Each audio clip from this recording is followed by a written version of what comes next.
자, 그러면은 오늘 교육 시작하도록 하겠습니다. 네, 안녕하세요. T경제뉴스의 정보국장입니다. 자, 여러분들이 좋은 주식을 고르기 위해서 알아보시는 다양한 방법, 지표들이 있으실 겁니다. 물론 전문가분들도 마찬가지겠지만요. 그 중에 저희가 오늘 배워볼 내용은요. 이미 아시는 분들도 계시겠지만 모르시는 분들도 한 번쯤은 이렇게 보셨을 만한 용어들 PER, PBR, ROE, EPS입니다. 자, 갑자기 영어 울렁증이 몰려오는 느낌이고 이름만 들어도 어려울 것 같은 느낌인데 실상 그렇지 않습니다. 한번 익히시고 나시면은 여러 종목들을 보시면서 도움도 되시고요. 또 주위 분들과 얘기를 나눌 때도 주식 투자를 하시는 분이신데 이런 용어 한 번씩 얘기해 주시고 하시면은 좀 뭐 달라 보이고 이런 게 있잖아요, 저희가. 어차피 주식 투자를 계속해서 해 나가신다고 하시면은 우리는 매일 공부도 하고 성장해 나가야지 않겠습니까? 자, 그런 의미에서 화이팅 하시면서 한번 알아보겠습니다. 오늘은 제가 평소보다 조금 천천히 진행을 하도록 해보겠습니다. 자, 맨 먼저 PER에 대해서 알아보겠습니다. 자, 가장 쉽게 얘기를 해보자면은 아마 회사가 번 돈에 비해서 주가가 몇 배야 라는 뜻으로 볼 수 있을 것 같습니다. 순이익으로 몇 년을 벌어야 이 회사의 시가총액이 나올까라는 의미죠. 주가를 기업의 수익성에서 판단하는 지표입니다. 자, 이렇게만 보면은 저희가 잘 이해가 안 되죠. 네. 자, 쉽게 하려고 예시를 한번 알아보겠습니다. 제가 좋아하는 빵을 들어서 한번 가볼게요. 자, 예를 들어서 T경제뉴스 베이커리 빵집이 있습니다. 이 T경제뉴스 베이커리 현재 주가가 1억이고요. 현재 한 주당 이익은 1000만 원이라고 가정을 해보겠습니다. 주가 1억에 이익이 1000만 원이라는 것은 주가가 이익의 10배 정도 된다는 뜻이죠. 그러면 PER은 약 10입니다.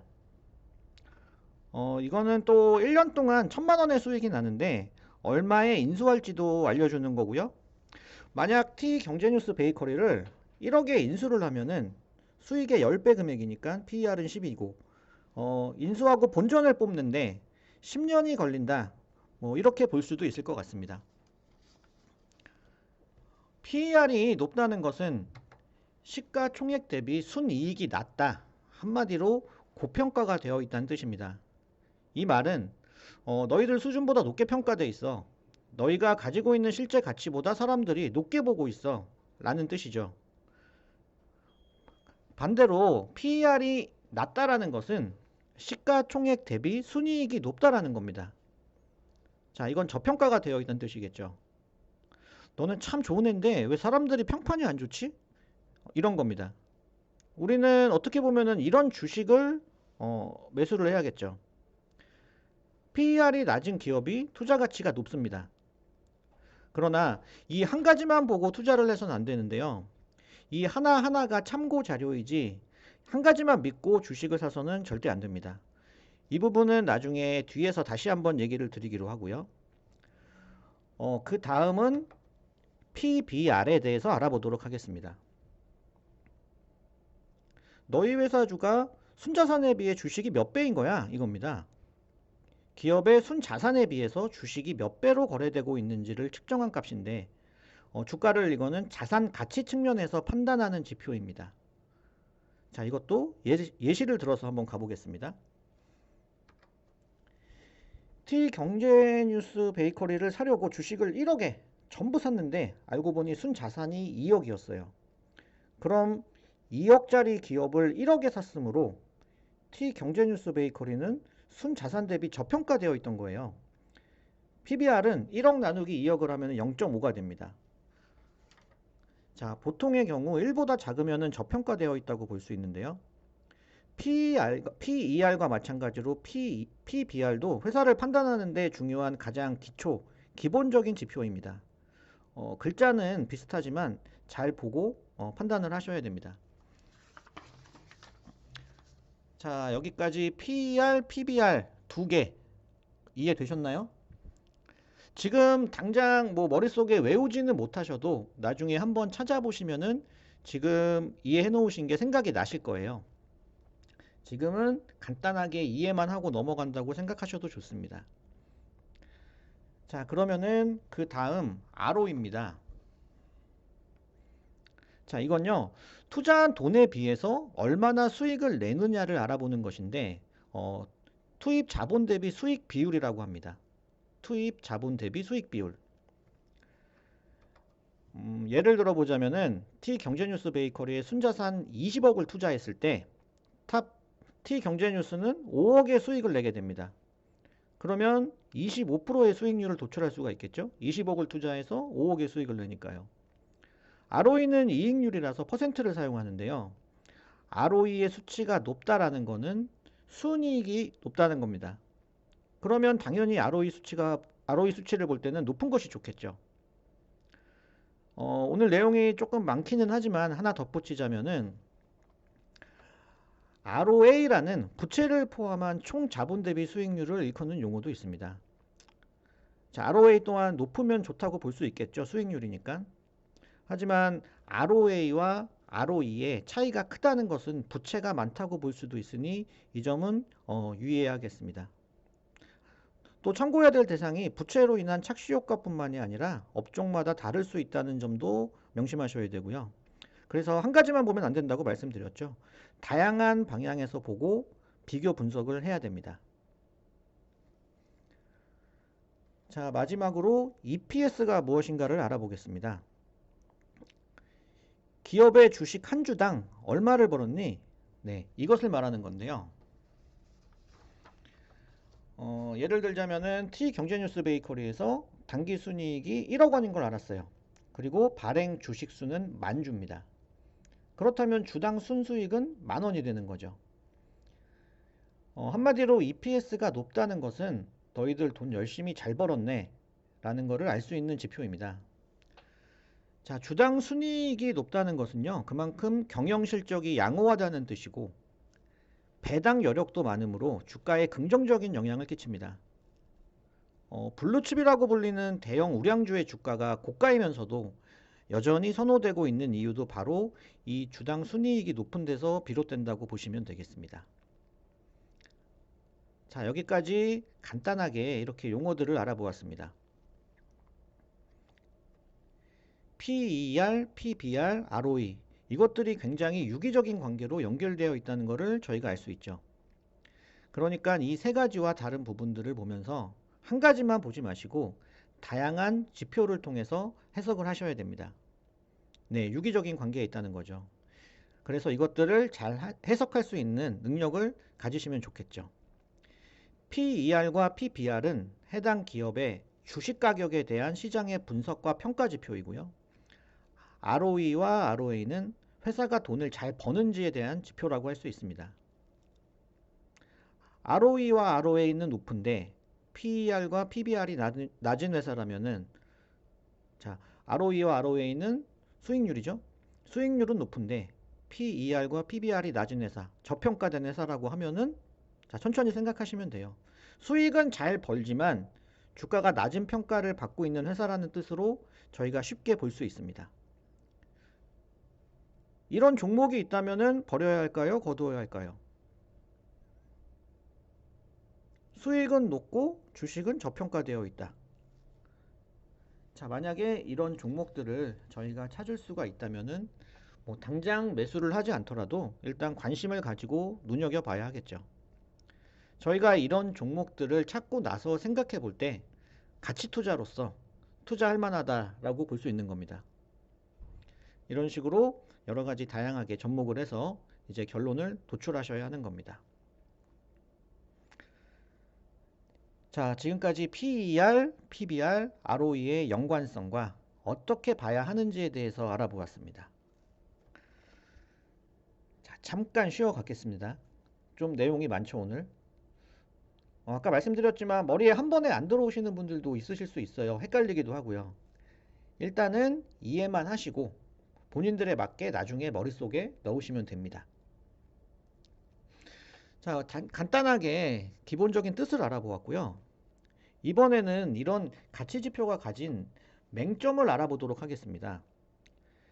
가치지표의 맹점을 파악하고요. 이를 보완하기 위해 시계열을 조금 길게 해서 보시면은 가치지표는 훨씬 더 훌륭한 투자지표가 됩니다. 먼저 PER의 맹점을 먼저 알아보겠습니다. PER은 주가 수익 대비 주식 가격이라고 했는데요. 이 비교가 되는 수익이라는 것은 당기순이익, 바로 직전 연도 거를 사용을 합니다. 그렇게 되면은 직전 연도의 일회성 이익이라든지 일회성 손실을 사용하기 때문에 PER 자체가 굉장히 왜곡된 결과가 만들어질 수 있어요. 자, 무슨 말이냐면은 예를 들어서 10억의 이익을 꾸준히 뽑는 회사의 시가총액이 500억이다.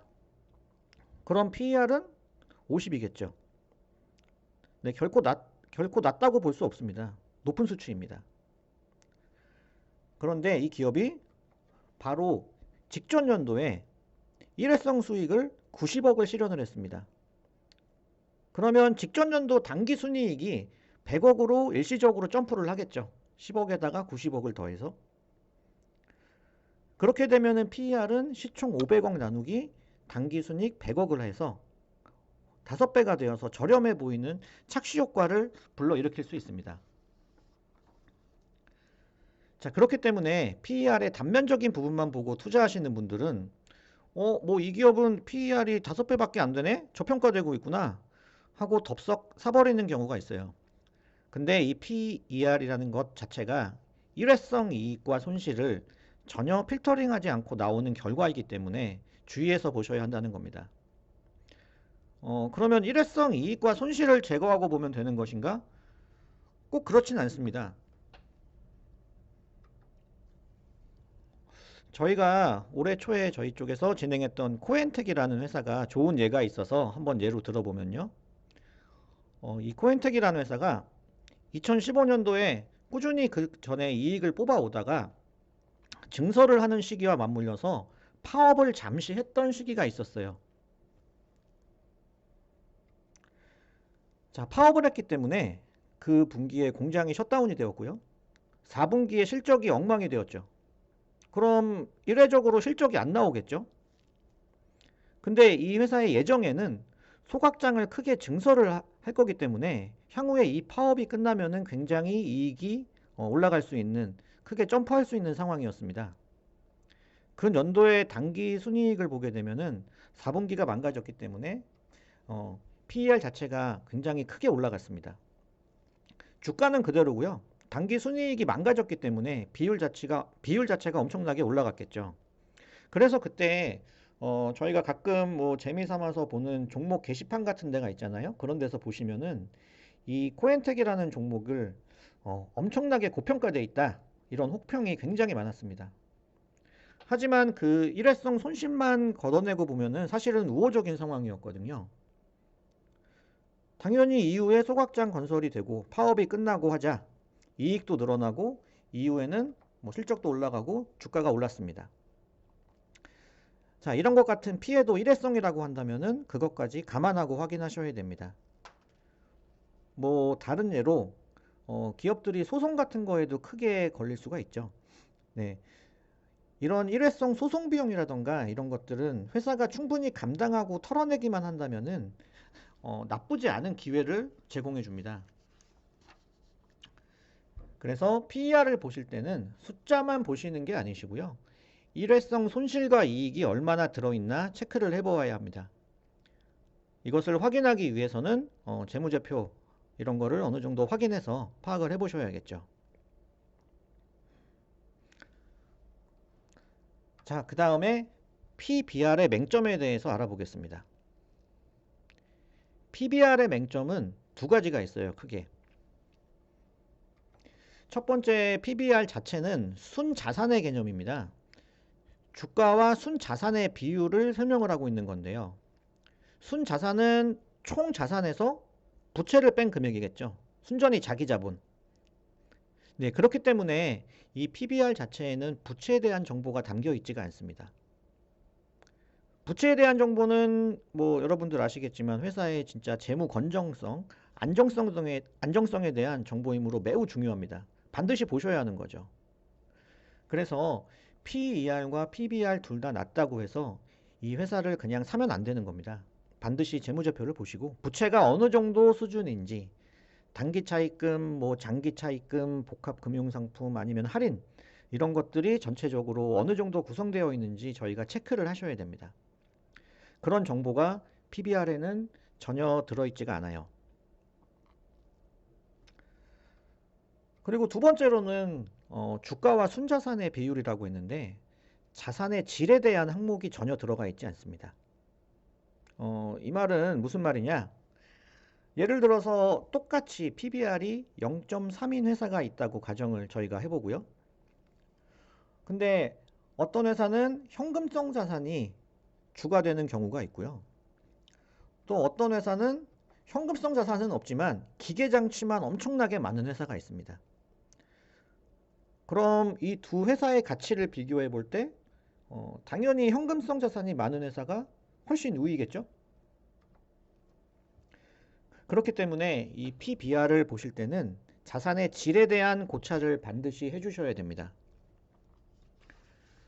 물론 이런 의문이나 뭐 질문을 하실 수 있어요. 기계장치도 엄연히 감가상각이 되는 거고 그 남은 금액을 장부가로 표시를 해둔 건데 그만큼의 가치가 있지 않나요? 라고 얘기할 수 있는데요. 실제로 기업 구조 개선이라던가 기업이 망하고 난 다음 사후 관리하는 일을 할 때 보면은 기업이 가진 자산을 경매를 붙여서 금융권 회사들이 회수를 하게 되죠. 네, 근데 회수를 할 때 보면은 기계장치들은 보통 헐값에 판매됩니다. 그러니 기계장치가 아무리 장부에 큰 금액으로 적혀 있어도 실제로 시장에서 팔릴 때는 별로 가치가 없는 경우가 많습니다. 뭐 자동차처럼 연식이나 미미한 고장, 뭐 개조, 아니면은 이 장비를 다른 데서 쓸 수 있나 등의 문제가 발생하기 때문이죠. 그렇기 때문에 이제 회사가 가진 자산을 평가할 때 어떤 분들은 이 기계장치는 아예 그냥 불용자산이라고 평가하시는 분들도 있습니다.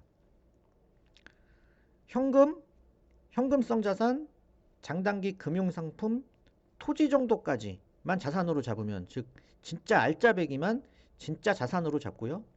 부채금액, 차입금을 뺀 금액과 시가총액을 비교해서 진짜 알짜배기 자산 금액이 부채를 빼고도 시가총액과 비교해서 크다고 하면은 이 회사는 자산 쪽에서는 안전마진을 확보했다고 볼 수가 있겠죠. 근데 뭐 쉽게 생각하면 이런 기업이 우리나라에 없을 것 같지만 꼼꼼히 찾아보면은 이런 기업들이 있습니다. 꽤 있고요. 다만 이런 기업들이 이제 영업적인 부분에서 좋은 성과를 보여주기 시작한다면은 우리가 꼭 찾아내서 사야 되는 그런 종목이 될 수 있겠죠. 자, 오늘 내용은 여기까지고요. 오늘 내용 보시느라 좀 고생 많으셨습니다. 머리도 아프시고 한 번에 머릿속에 안 들어오실 수도 있고요. 하지만 한번 이해를 하고 간다는 게 중요하고요. 관심이 있으신 분들은 나중에 방송이 끝난 후 시간 되실 때 뭐 네이땡이나 뭐 다땡 등에 검색해서 다시 한번 보시면서 머릿속에 넣으실 수 있을 거라고 생각이 됩니다. 마지막으로 요약을 하자면은 PER은 주가와 이익의 비율, PBR은 주가와 순자산의 비율, ROE는 투입 자금 대비 이익 비율이다. 뭐 그리고 각각의 맹점으로 PER 같은 경우는 일회성 손익과 이익을 반영하지 못한다. PBR은 부채 상황과 자산의 질에 대한 정보가 없다. 이렇게 보시면 되겠습니다. 네, 이렇게 정리를 해도 많기는 합니다. 하지만 한 번은 저희가 짚고 넘어가야 되는 중요한 내용 용어들이라서 저희가 진행을 해봤고요. 자, 오늘 교육은 여기까지고 어제 저희 체험방들 중에서 몇 곳에서 우선주 이벤트를 진행을 했습니다. 실제 입회하신 VIP 회원님들과 동일한 정보를 동일한 방식으로 일단 무료로 체험하실 수 있는 이벤트였는데요. 시간이 안 돼서 아니면은 문제가 어려워서 시청을 못 하신 분들도 계신 것 같더라고요. 간단하게 그 이벤트 퀴즈는 이런 내용이었죠. A가 주식 100주를 매수하고 뭐 B가 매도했다. 그러면은 주식 거래량은 얼마인가? 네. 거래량은 매수 한 주와 매도 한 주가 결합되어서 거래량 한 주로 표현됩니다. 왜냐면 누가 사야지 누가 팔 수 있는 거잖아요. 네. 그래서 뭐 결론은 정답은 100주. 아마 정답이 2번이었나요? 그런 것 같은데. 네, 이 방송을 보시는 분들 중에서 그때 혹시 시간이 안 되셔서 신청을 못 하신 분들, 진짜 입회하신 VIP 분들은 어떻게 정보를 받으시고 어떻게 수익 보시는지 한번 나도 체험을 해보고 싶다. 이러신 분들은 신청을 한번 해주시면은 저희가 체험하실 수 있게 동일 종목이 아니더라도 담당자분들 통해서 도움 드리도록 할 테니까요. 그거는 아마 방송 끝나면은 한 번 정도 저희 관리자님이 각 방에서 아마 링크를 걸어 주실 수 있을 것 같아요. 그러시면은 한번 체험 받아보시는 거 나쁘지 않으시니까 한번 신청해 보시면 좋겠습니다. 자, 오늘 방송은 여기까지고요. 다음 주에 다른 내용으로 다시 인사드리도록 하겠습니다. 감사합니다.